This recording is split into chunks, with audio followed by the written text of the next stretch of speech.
Como les había mencionado, hoy me tocó la revisión de tesis, todo salió bien, entonces ya me puedo titular. Entonces se logró. Gracias por sus porras. Felicidades, Muchas Doc. gracias, gracias, gracias, gracias. Y bueno, pasando a noticias un poco más amargas, ya nos mandaron ¿cómo se llama? La programación de exámenes que van a tener este bloque. Ustedes tienen programados el examen la siguiente semana, el día miércoles. Les debo una semana de clases, entonces esa semana o esas 3 horas se las voy a grabar para complementar este bloque de patologías que vamos a empezar a ver hoy y con eso estaríamos cerrando el curso. Muchas gracias por el tiempo que le han dedicado a la materia. Me siento feliz porque han demostrado interés y se han esforzado por tratar de salir bien en las materias, entonces la única forma que encontré en la que podía premiar eso fue modificando los porcentajes. Como quedamos, para este último bloque el examen va a valer 40%, 40, 30% lo que les pongan en la evaluación de laboratorio. Yo espero que todos salgan muy bien. O sea, el objetivo es que si los mandan muy bien, pues ayuda a compensar la parte del examen, 20% la tarea y 10% pues la parte de conducta, que pues ahí ya no hay mayor problema.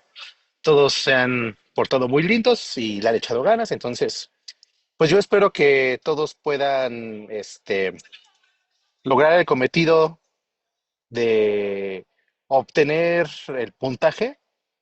Ayer, no, la semana pasada me estaba platicando con los chicos del otro grupo y me comentaban que requieren juntar 28 puntos promediando los 4 bloques para poder tener la calificación aprobatoria. Entonces yo espero que todos puedan lograrlo y ya para que se olviden al menos de la materia desde el punto de vista de evaluación, porque olvidarse de la inmunología ya como tal, pues no, es algo que van a estar viendo toda su vida como médicos. Yo espero que lo que empezamos a ver a partir de hoy les sirva para poder orientar a sus pacientes. Justamente, lo importante de esta parte de las alergias, y no solo de las alergias, sino de todo lo que ustedes vean en estos bloques de materias a nivel de especialidad, espero que les sirva para que ustedes tengan las suficientes herramientas para poder integrar un diagnóstico en primer lugar. Y algo que no deben de perder de vista nunca es que ustedes van a empezar a ser médicos generales. Y antes de ser médicos generales, pues se van a enfrentar al internado médico, ¿no? Entonces, en el internado médico, pues van a tener que tomar decisiones. Cuando sean pasantes de servicio social, pues esas decisiones van a tener mayor repercusión porque pues también van a dar tratamientos. Entonces, el objetivo de estos temas no es que se vuelvan expertos en alergología, porque pues un semestre para volverse experto en alergología es muy complicado, pero sí es importante que ustedes tengan elementos suficientes para al menos dar un diagnóstico y poder orientar a sus pacientes. Muchas veces, en cuestión de problemas que se tienen ya a nivel de especialidad, inicialmente ustedes como médicos generales tienen la misión de entrada identificar qué problema tiene el paciente. Si lo pueden resolver, qué bueno. Pero si no, tampoco ser, eh, quieran jugarle al héroe. Muchos médicos pecan de eso, piensan que lo saben todo y que todo lo pueden, y pues no. Es muy humano y siempre es necesario saber decir no sé o mis capacidades no dan para ir más allá y referir a los pacientes. Finalmente, en la especialidad lo que ustedes van a desarrollar son habilidades y experiencia para enfocarse a cierto tipo de enfermedades, lo cual es algo bueno porque esa experiencia hace que cuando lleguen pacientes que muchas veces no tienen el diagnóstico del libro, pues puedan tomar decisiones adecuadas para que el paciente pues al menos tenga una resolución adecuada. Hablando de alergias, voy a empezar a grabar la clase. Recording in Hablando de progress. alergias desde el punto de vista de la medicina general, muchas veces los problemas de alergia suelen ser subdiagnosticados y eso se debe a varios fenómenos. Número uno, la falta de atención en la parte de la semiología y la exploración, el interrogatorio, perdón, y la exploración son muy importantes.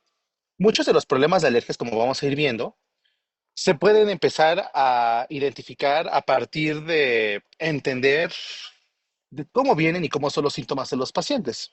Ya lo iremos viendo sobre la marcha, pero a grandes rasgos, lo importante es que a los pacientes que ustedes estén viendo, pues pregunten de dónde vienen los síntomas, siempre están presentes, se asocian a alguna periodicidad. Por ejemplo, en el caso de la rinitis, que vamos a ver más adelante, la rinitis alérgica es un problema sumamente agresivo en estas épocas del año. Entonces, hay pacientes que suelen exacerbar los problemas en invierno, pero no es lo común en todos los pacientes.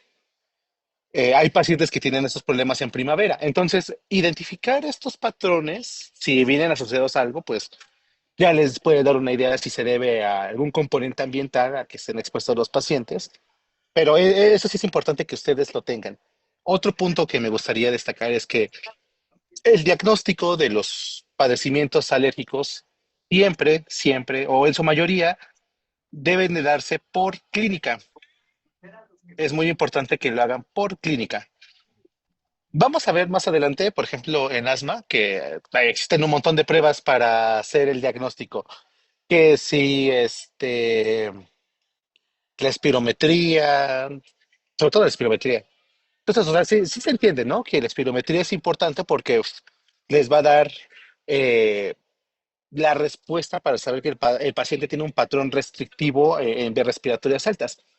Pero el problema radica en que si ustedes están en el servicio social y llega un paciente con sospecha de asma, bueno, de entrada, para sospechar de asma, tienen que auscultar a sus pacientes. Eso es muy importante. Yo ahorita les voy a poner un ejemplo de por qué es importante todo eso. Ok, una vez teniendo eso, pues ustedes no le van a decir a su paciente, oiga, ¿qué cree, señor? Son las 11 de la noche y pues no tenemos espirómetro aquí en el centro de salud. No sea malito, regrese mañana para que le dé su diagnóstico. No, o sea, no se puede hacer eso.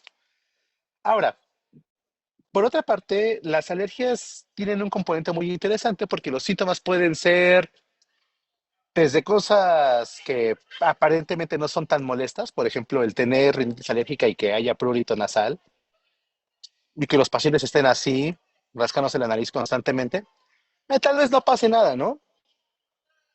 No pone en riesgo la vida, pero tenemos cuadros que se van al otro extremo. Y lo vamos a ver la siguiente clase cuando nos detengamos a ver anafilaxia. ¿Qué pasa cuando la respuesta en contra de los alergenos te vuelve loca y se desquicia? Ahí es donde vamos a tener la parte interesante. Entonces, recordarán ustedes que cuando vimos hipersensibilidades de tipo 1, hablábamos, número uno, de una predisposición genética que eran las atopias. En su momento también vimos que no necesariamente hay un antecedente genético asociado al desarrollo de las alergias. Causas ambientales, exposición ambiental puede desencadenar el desarrollo de estas alergias. Entonces, eso es un punto a considerar. Punto número dos. Habíamos hablado que las respuestas de hipersensibilidad tipo 1 estaban asociadas al incremento de niveles de IgE en sangre, activación de células como mastocitos, eosinófilos y basófilos, y estas tienen en común que son células que se van a activar ante la presencia de estos anticuerpos de tipo IgE. Ahora, algo que me gustaría recordarles a partir de esas clases que tuvimos es el fenómeno de sensibilización.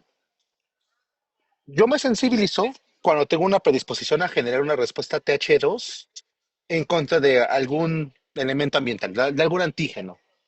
Pongamos el pasto, algún antígeno del pasto, ¿no? Quedábamos que la sensibilización consistía en que generaba anticuerpos de tipo IgE que se pegaban a los receptores en las células que ya mencionamos, mastocitos, eosinófilos y basófilos, ¿no?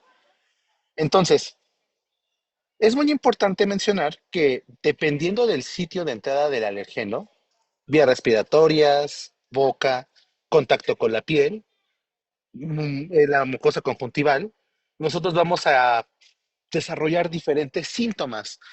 rinitis, conjuntivitis, alergias alimentarias, problemas sistémicos como la anafilaxia, que ya iremos viendo. ¿Y a qué voy con esto? Les había mencionado que la IgE, de forma normal, vive 2 a 3 días de circulación. Cuando se pega a su receptor, este anticuerpo puede llegar a vivir hasta 10 días.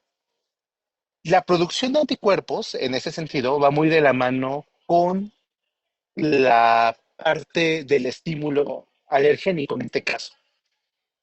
Si yo entro en contacto con un alergeno en este momento que me desencadena alergias a mí, por ejemplo, el pelo del gato, voy a producir anticuerpos, sube los niveles de IgE, esos anticuerpos viven 2 o 3 días y pues esperaría que en unos 4 o 5 días ya esté eliminada la mayoría de los anticuerpos.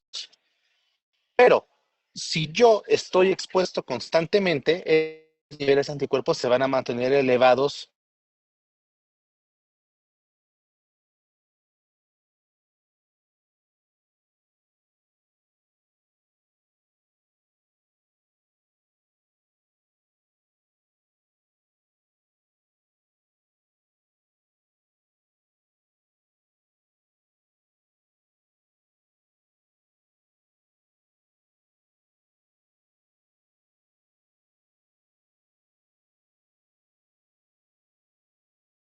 algo que se vuelve muy importante en todo esto que deben de considerar es que no importa qué tan bueno sea el medicamento que ustedes den, si sigue existiendo un estímulo antigénico que desencadena una respuesta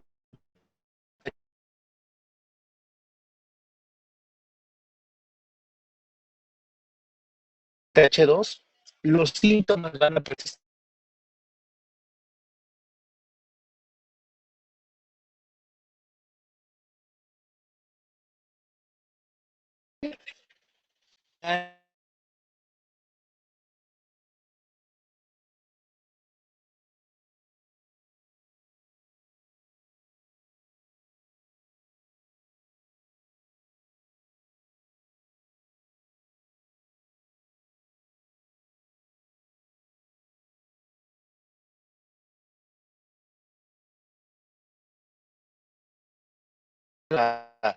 Su, su antihistamínico y doña Juanita va a regresar eventualmente. ¿Por qué le doy otro, otro tipo de alcohol? No sé, empiezo con loratadina, después paso a levocetiricina, por ejemplo. Entonces, pues eso a veces no es correcto. Ahora, viéndolo desde la parte de los pacientes, muchas veces los pacientes tienen un concepto un tanto raro sobre cómo funciona el dar o estar dando consulta médica. Muchas veces los pacientes dicen, ah, no, pues fíjate que fui el doctor y sí le atinó a mi diagnóstico. Y pues nosotros no estamos jugando a atinarle. O sea, estaría chistoso, ¿no? Que ustedes agarraran un vaso, se lo frotan en la frente al paciente, rompen un huevo, se lo ponen, se lo vuelven a frotar al paciente y dicen, ah, ¿qué cree, doña Juanita? Efectivamente, usted tiene eosinofilia y niveles elevados de IgE. No, o sea, no hacemos eso. Nos remitimos a las pruebas que obtenemos con base a lo que interrogamos. Entonces, el hecho de que ustedes den un tratamiento y este no funcione puede deberse a varios factores. Adherencia terapéutica, que el paciente no se los toma. Alguna vez me tocó tratar a una niña cuya mamá se puso bien loca y quería que le regresara el dinero de la consulta porque decía que el tratamiento no le funcionó. Para esto le había dejado un antibiótico en suspensión y cuando le pregunté, oiga señora, ¿y cuántos frascos lleva? Era el tercer día. Pues es que todavía no me lo acabo. Y así de 3 días y para la dosis que tiene y la presentación, pues ya debería estarle comprando el segundo. Entonces, ¿qué pasó ahí? Entonces, una es la adherencia terapéutica y tengan cuidado con eso. O sea, traten de investigar y no dejarse manipular por los pacientes, porque luego pasa que les digo, no hay adherencia terapéutica y el paciente ya se pone loco, que los va a demandar, o simplemente los empiezan a difamar, ay, no, no vayas con él porque ni le sabe. Dos, la calidad de los fármacos. Y este problema es muy debatible porque seguramente ustedes han escuchado eso, esa frase de las farmacias similares. Lo mismo pero más corriente, perdón, no, no, perdón, lo mismo pero más barato. Hay muchos elementos interesantes que a veces como médicos no nos preguntamos qué show. Por ejemplo, ustedes pueden tener un medicamento de patente y un medicamento similar o sí, un similar. Se supone que son bioequivalentes. Y sí, o sea, por eso no hay ningún problema. Ustedes pueden ver las cajas y ambos pueden tener 500 miligramos de la sustancia activa. Lo interesante viene en qué pasa con los excipientes, que eso es lo que marca la gran diferencia. Y es interesante porque muchas veces con algunos de estos medicamentos similares, pues sí, tiene la misma dosis, pero el excipiente no es el de la mejor calidad. Y muchas veces, más que el principio activo, lo que termina generando diferencias en los costes de producción son los dichosos excipientes. Los excipientes son los que se encargan, o el tipo de excipiente es el que regula cómo se está liberando el medicamento.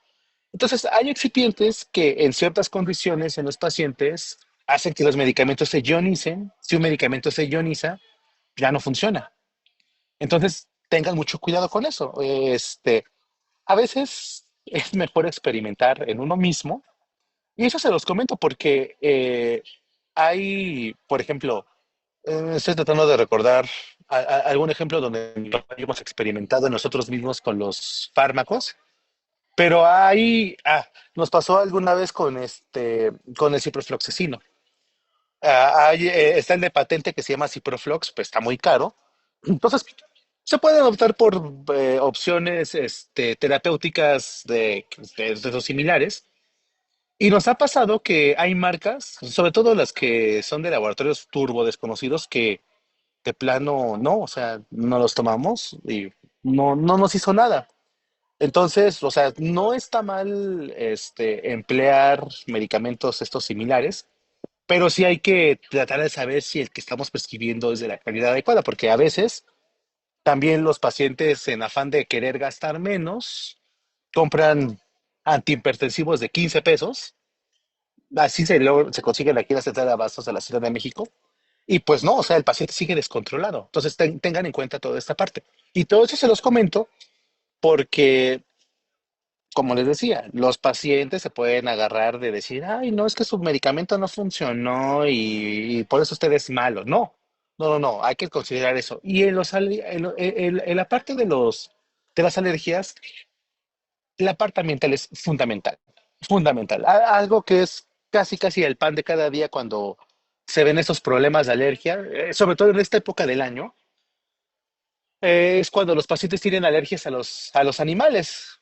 Y eso es muy complicado porque alguna vez me tocó escuchar a un doctor con el que rotaba, un alergólogo con el que rotaba, que decía, decía, le decía a la mamá, no, pues señor, es que su hijo resultó ser positivo al pelo para gato, ¿no? Entonces la señora le preguntó bien preocupada, ay, no, doctor, entonces voy a tener que tirar a mis gatos. Y el doctor le dijo, no, mejor tira a su hijo, ¿no? Pero no, tampoco le hagan esa clase de comentarios porque los puede mandar a volar. Pero sí, la parte ambiental es muy importante. Si ustedes no corrigen la parte ambiental, los pacientes van a estar teniendo síntomas y síntomas y síntomas. Y mucho ojo con eso porque, pues, también su reputación como médicos está de por medio, ¿no? O sea, qué feo que te digan que eres mal médico porque, ay, es que llevé a mi abuelita con el doctor y no se le curó no se le normalizó la diabetes. Y pues resulta que el abuelito, pues sí, se toma su medicamento, pero pues también toma Coca-Cola, come cosas súper dulces, no se cuida, no hace ejercicio. Entonces, la parte preventiva, que en este caso va muy enfocada al manejo del ambiente, se vuelve súper importante. Se vuelve súper importante para que ustedes garanticen que el paciente no tenga recaídas y de esa forma pues les va a ir mejor. Entonces, ahora sí, vamos a pasar a la presentación. Vamos a hablar de la patología presente, inmunopatología presente en en las alergias. Entonces, iniciando. hay un concepto que me guardé que se ve en hipersensibilidad tipo uno que es la marcha tópica. La marcha tópica hace referencia a las manifestaciones de alergia que se pueden presentar. Es como un caminito que se va recorriendo. Iniciamos con alergias que se manifiestan en piel, después alergias alimentarias, después problemas de rinitis y finalmente problemas de asma. Usualmente esa es como que la secuencia que van teniendo los pacientes. Ojo, es muy importante mencionar que no, o sea, por tener una atopia no significa que vamos a desarrollar todas estas alergias. Usualmente estas alergias se presentan, o todo este camino de la marcha atópica, se presenta en pacientes que tienen una gran predisposición genética, es decir, ambos padres tienen alergias. Dos, no tenemos el efecto de la lactancia materna, que recordarán ustedes que la lactancia materna tiene un papel fundamental en la prevención del desarrollo de las alergias. Número tres, no hay un adecuado control ambiental. Entonces, entre más exposición haya y más predisposición tenga el paciente, pues es más probable que se desarrolle todo este camino. Ahora, muchas veces ustedes van a encontrar pacientes que pues debutaron con asma sin necesidad de pasar por los pasos anteriores. Los factores ambientales también juegan mucho en cómo se va a desarrollar todo esto. En su momento les había mencionado que el asma puede ser inducido, por ejemplo, por el virus incital respiratorio y los cambios epigenéticos que genera.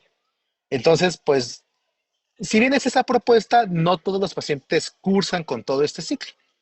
Ahora, el primer caso que vamos a ver, o la primera enfermedad que vamos a abordar, es el asma bronquial, y con el asma es todavía muy complejo.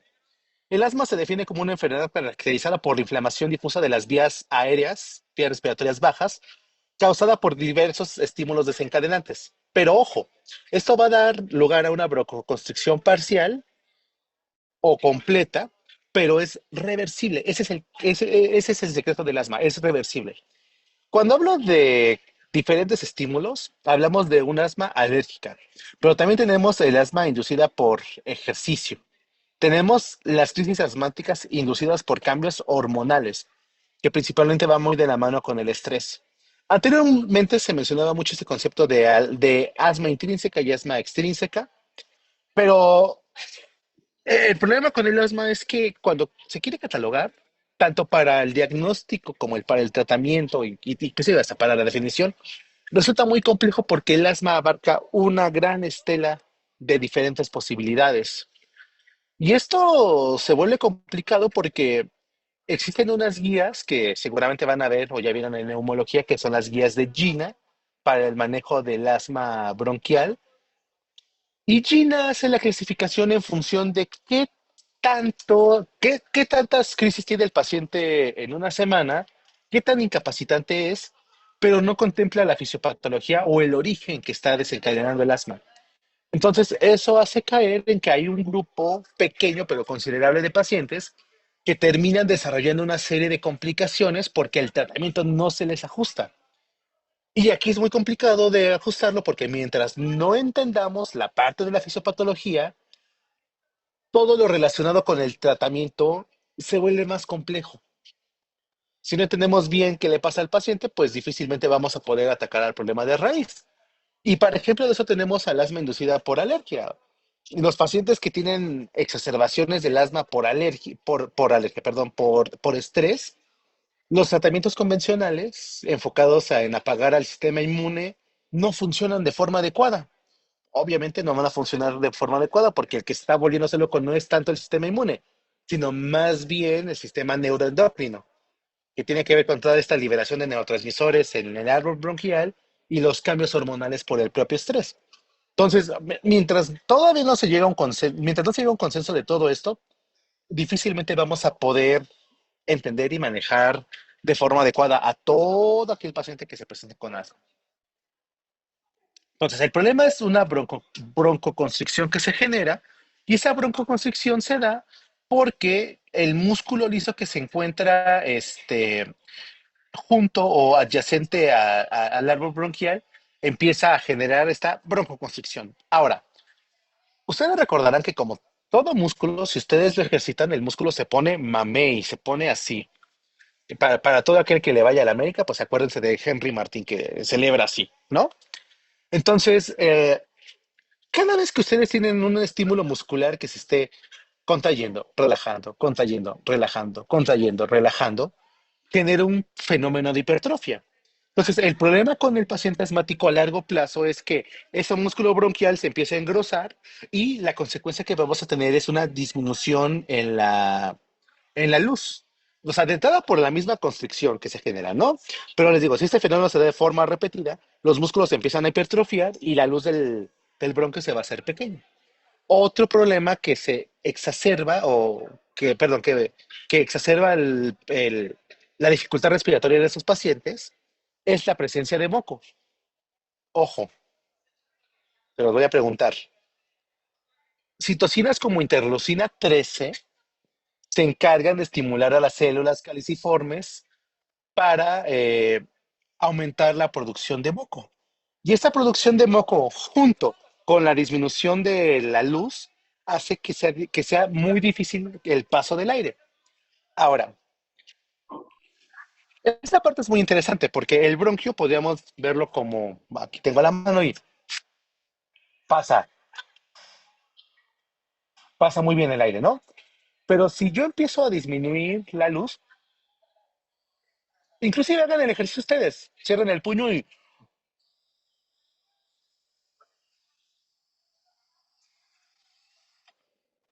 se dificulta el paso del aire.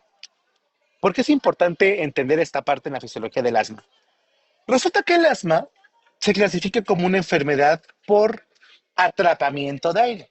El aire entra, o sea, cuando ustedes meten aire, el simple hecho de hacer el esfuerzo por la inspiración hace que se modifiquen las presiones parciales de la presión tanto en la nariz, en el árbol bronquial, con respecto al exterior, para que el aire pueda fluir. Y cuando respiramos, todo el cambio de presión en la caja torácica con la relajación de los músculos favorece que el aire pueda salir, ¿vale? El aire entra y sale. En el caso del paciente con asma, el paciente puede meter aire, pero cuando trata de sacarlo, hagan el ejercicio, cierren su puñito y dejen una abertura entre el pulgar y el dedo índice y traten de pasar aire.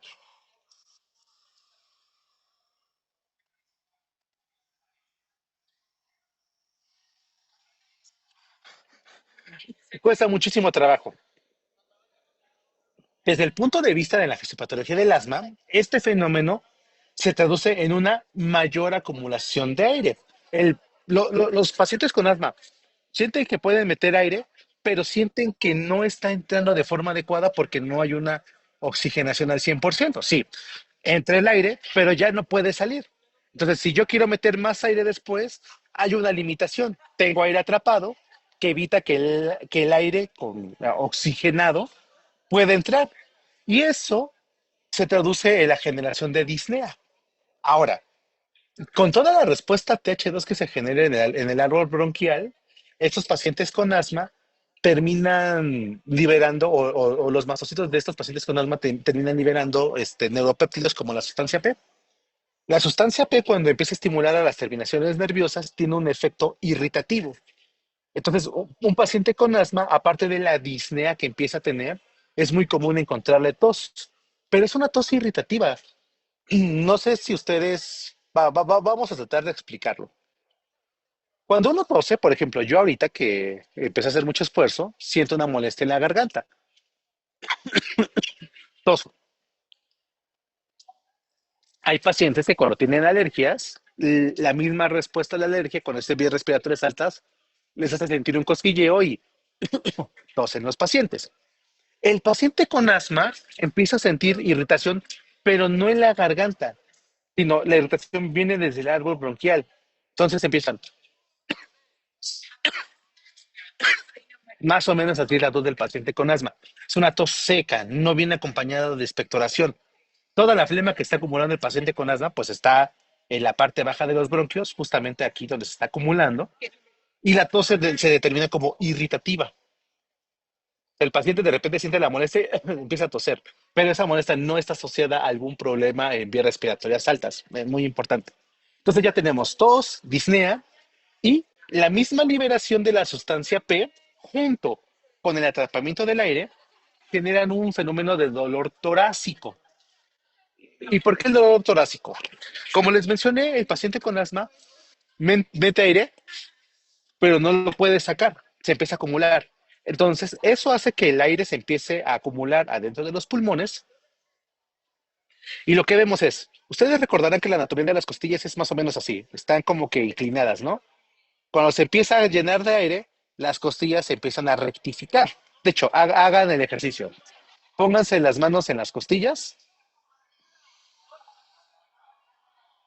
y traten de captar cómo se da ese movimiento. Agárrense las costillitas, traten de definir el trayecto y metan aire y van a sentir cómo se da este cambio en la posición. Pero justamente ese cambio de la posición favorece que el pulmón se pueda expandir. Después, cuando regresa a su posición original, ¡pum!, viene la expiración. Entonces, como el aire se empieza a acumular, las costillas empiezan a quedar rectificadas, más la liberación de los neuropéptidos, viene este dolor torácico. Entonces, tos, disnea y por último tenemos a las sibilancias. Las sibilancias son una parte importante para el diagnóstico de asma. Y yo, o sea, yo les recomiendo que se pongan a auscultar a todo paciente que tengan enfrente. De preferencia empiecen con personas sin ninguna patología. Aprendan a escuchar pulmones normales, por favor, porque el problema está en que muchas veces las sibilancias se presentan de una forma muy sutil. Y eso es lo que también hace que el paciente con asma no sea diagnosticado a tiempo. O sea, uno dice, ay, no, pues está fácil el diagnóstico, ¿no? Pero cuando el paciente o sea, no se le perciben las sibilancias, es muy complicado poder establecer el tratamiento. Porque, o sea, si ustedes agarran a un paciente y dicen, ah, pues vamos a darle salbutamol, que es el tratamiento de rescate. Si ese paciente no tiene broncoespasmo, el efecto adverso de estos beta bloqueadores es taquicardia y se ponen todos taquicárdicos los pacientes, así, todos ansiosos. Entonces, mucho ojo. Entonces, también de primera instancia no pueden decir, bueno, por si eso no es, le voy a dar su broncodilatador con los beta bloqueadores. Vamos a darle salbutamol. Quizás no es asma y lo pones mal. Entonces, no, o sea, tampoco se pueden arriesgar a eso. Justamente si van a dar nebulizaciones, pues tienen que cerciorarse de que el paciente tiene asma y para eso, más allá de la espirometría, tienen que tener las sibilancias. Ah, porque si ustedes hacen la espirometría, recordarán ustedes que les había mencionado que parte del diagnóstico que el broncoespasmo es reversible. O sea, en un paciente con asma, cuando se hace la espirometría, o sea, le pide al paciente que inspire y saque el aire.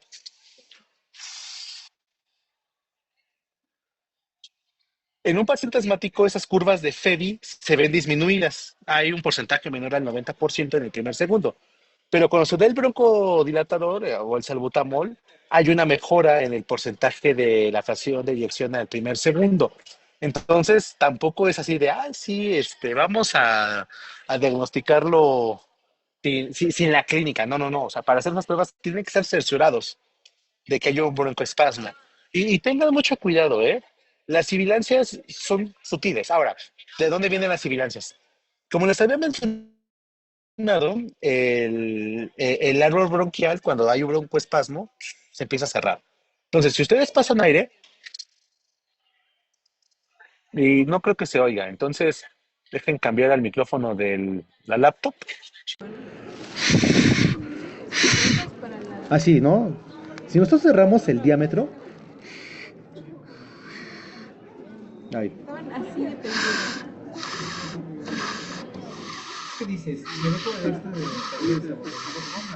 se empieza a sonar como si, o sea, no está en el paso libre del aire. Hay un problema restrictivo que evita que el aire fluya. Ahora, una forma de interpretarlo es, o similarlo es cuando ustedes chiflan. Si ustedes hacen esto de, el aire sale bien. Si ustedes ponen una resistencia,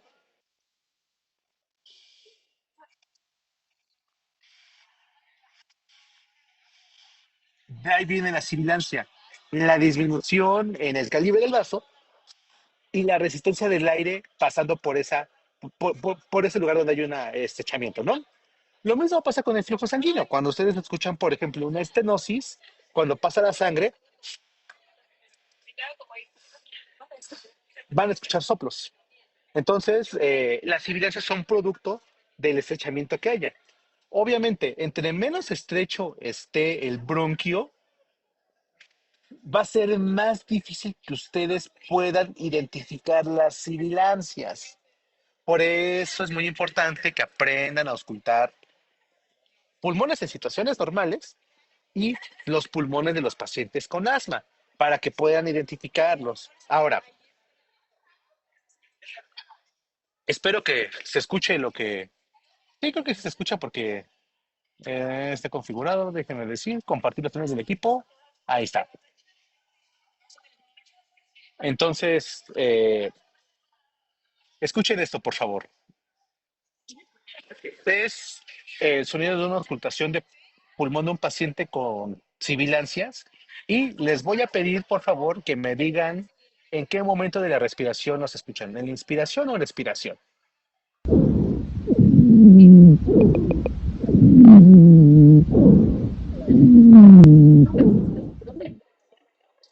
Bueno, de entrada, ¿sí lo pudieron escuchar? Expiración, ¿no? ¿Mande? Ex- expiración. Ay, no sé. Exactamente, exactamente, Jaime, muchas gracias. Sí, ahí es donde van a escuchar. Entonces, ahí, en pacientes donde sospechen de asma, ahí es donde tiene que prestar atención, porque les digo, muchas veces las sibilancias de los pacientes se presentan de una forma muy sutil y si no tienen los oídos lo suficientemente entrenados, dicen, el paciente no tiene nada. Y pues son pacientes que llevan 2, 3 semanas con la presencia de los síntomas. Entonces, mucha atención con eso. Ahora, yo espero que nunca se vean en la necesidad de pedir estudios radiográficos para identificar si un paciente tiene asma o no. No van a encontrar nada, pero esta es una radiografía de un niño con asma y esto es lo que les mencionaba. Vean cómo se encuentra la posición de las costillas y vean estas zonas radiolúcidas donde tenemos atrapamiento de aire. Recuerden ustedes que todo lo que se vea negro en una radiografía pues es indicativo de la presencia de aire. Entonces, si un paciente tiene atrapamiento de aire, lo que van a encontrar es que el tono de negro va a ser muchísimo más fuerte, siendo indicativo de que pues hay mucho acumulamiento de aire. Pero la parte importante es que evalúe la posición de las costillas, porque igual, si la radiografía no la toman con la suficiente penetrancia, pues esta parte del fenómeno radiolúcido no lo van a poder identificar. Entonces, mucha atención con eso. En estos pacientes tengan especial atención en las sibilancias. No tienen por qué pedir ningún estudio radiográfico. Y algo que es importante recalcar es que las alergias suelen presentar dos fases en cuestión de la respuesta celular. Una fase temprana, donde vamos a tener actuando a los mastocitos, y una fase tardía, donde vamos a reclutar a otras células como a los eosinófilos, como en esta imagen. Tenemos respuesta temprana y la respuesta tardía, y aquí tenemos a los eosinófilos.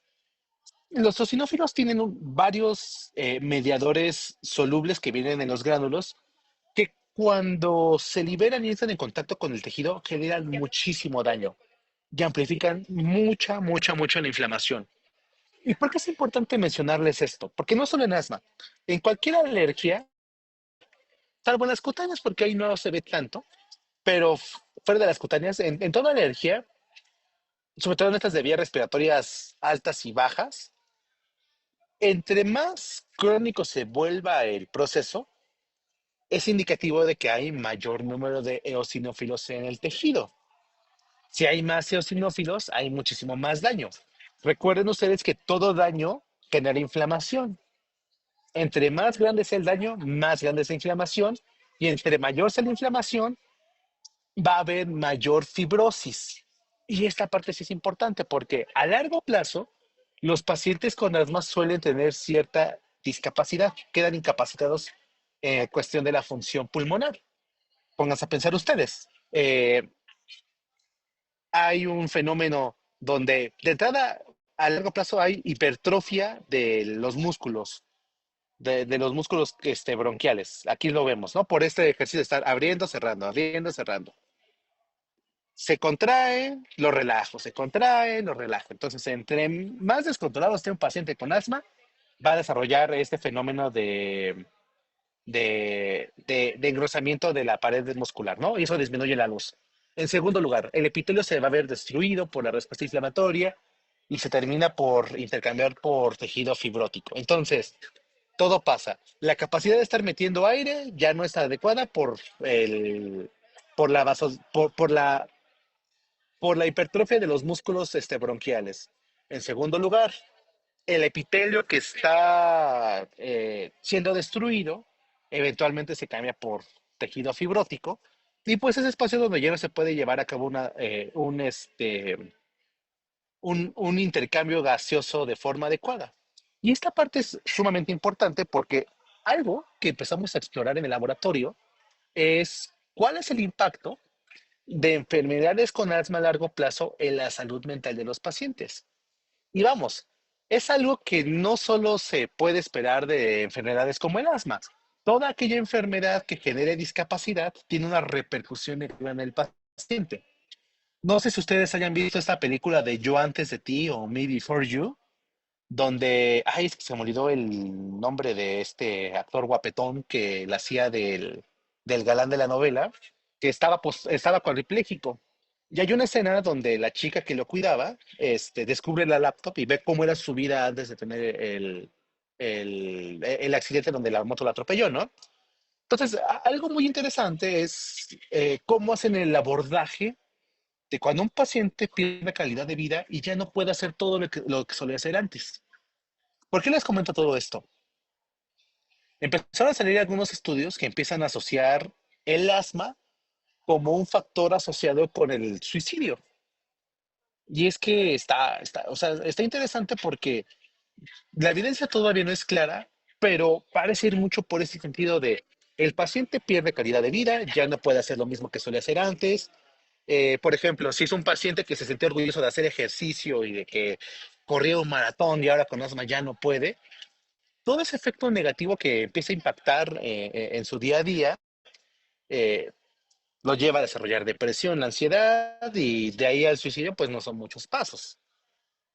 Entonces, vean esta parte de la calidad de vida. Ahora, otra situación donde ustedes tienen que tener especial atención es en los pacientes pediátricos.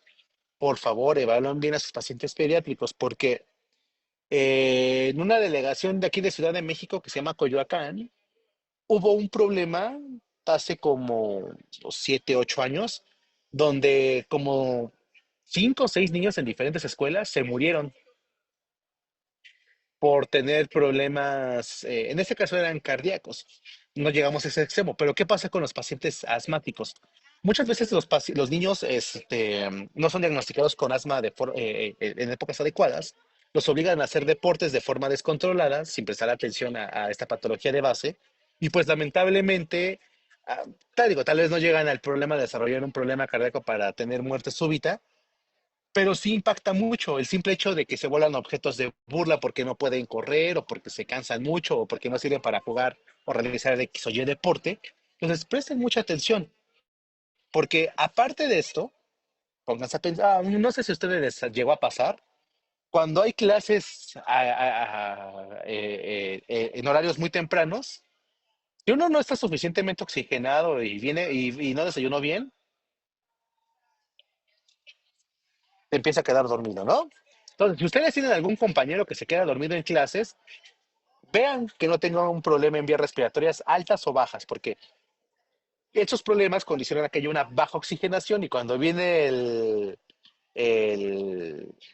el aumento de la demanda de oxígeno por parte del cerebro, pues ahí es donde se quedan limitados. Y se los comento porque en la carrera yo tuve una alumna que cuando tomábamos patología tuve una compañera, perdón, que cuando tomábamos patología en el sótano, sabíamos que tenía la rinitis activa porque se quedaba dormida así. Que imagínense bien, no poder respirar, se junta todo el calor humano, se apaga. Entonces, tengan en cuenta estas consideraciones, por favor, para sus alumnos, para sus pacientes y sobre todo especial atención en los pacientes pediátricos, porque es muy complicado para ellos estar teniendo esos problemas de bajo rendimiento escolar o un bajo rendimiento en educación física y pues a veces por no revisarlos bien es un problema de asma que no tiene un manejo adecuado o no tiene manejo. Y les mencionaba, entre más crónicos se vuelvan esos problemas, las consecuencias a largo plazo pues evitan que o hacen que el paciente tenga una peor calidad de vida. Mucho ojo con eso. Entonces, lo dejamos hasta aquí en la clase de hoy. La siguiente semana terminamos, la siguiente clase terminamos con la parte del tratamiento, las otras alergias que vamos a estar viendo y la clase que les debo se la subo ya en estos días con las otras patologías para terminar este bloque. Recuerden que tienen su examen el 9 del siguiente mes y ahí les iré avisando qué cosas tienen que prestarles atención. De mientras hoy ya saben que les voy a preguntar por cuál citocida hace que se libere moco, ¿no? Entonces, cuídense mucho y nos vemos el miércoles. Que tengan bonita tarde. Gracias, Hasta doctor. luego. Bye. Gracias, Doc. Felicidades por pasar su examen. Muchas gracias, muchas gracias. Cuídense mucho. Hasta Muchas luego. gracias. Hasta luego.